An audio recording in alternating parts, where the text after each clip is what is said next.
Hello, good morning, good evening, everyone. I'm cook chicken curry with ginger, carrots, and potato, and bell pepper, and plain yogurt, and also I put Brahms masala and paprika or curry powder. So it's very delicious. You need to try, guys. Thank you so much in advance. Merry Christmas to all of you. As you can see, it's very delicious, our chicken curry.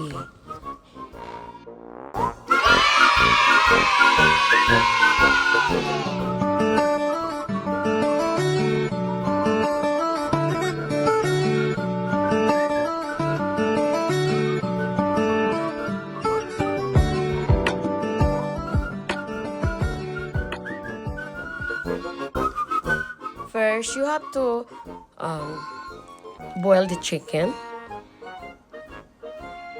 So we add water and simmer it until the chicken is cooked and also the chicken turn light brown and dry the water.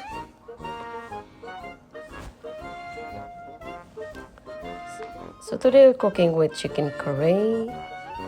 Now, as you can see, the chicken is turned like dry, and we need to let them dry and light brown.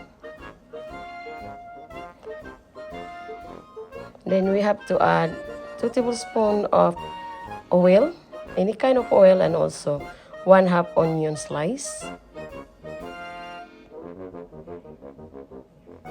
Then when the onion is ready, then you have to add like ginger. It's like a thumb of ginger.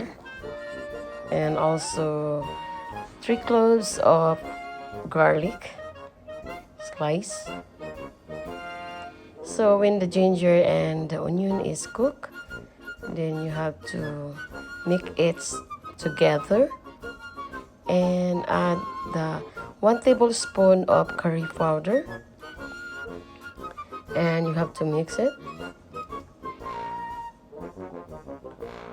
Add like 1 cup of water and cover and simmer it, and also 2 tablespoons of plain yogurt.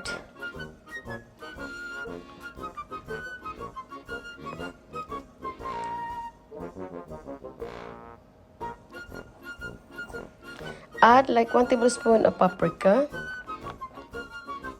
and also 1 tablespoon of garam masala.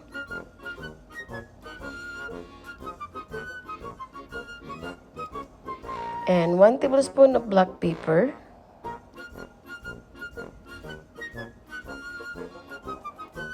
Two tablespoons of sugar, white sugar or brown sugar, whatever you available. So you have to make it well, and then you have to simmer, and a little bit of soy sauce.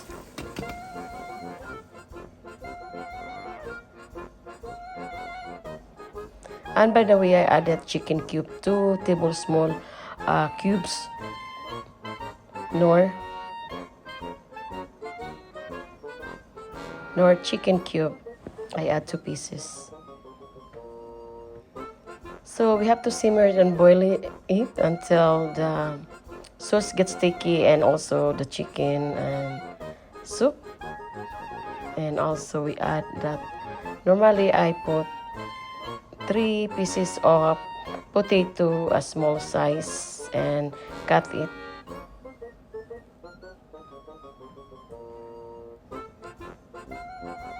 Then again we have to simmer it, and we add carrots.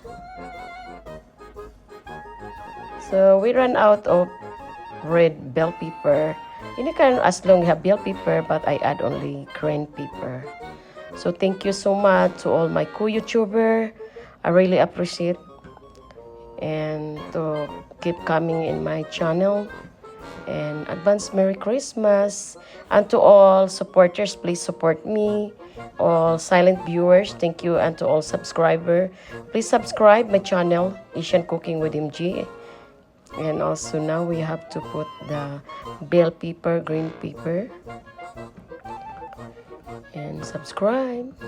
likes, and please leave comment. Thank you so much. And then we have to simmer until the vegetable gets soaked and the sauce a little bit gets sticky, and also you need to taste down the food. Chicken curry is ready to serve. Subscribe, likes, and please leave comment, and don't forget to push the notification bells so every time I upload my video you are always updated. Thank you so much. God bless. As you can see guys, it's very yummy and tasty my chicken curry.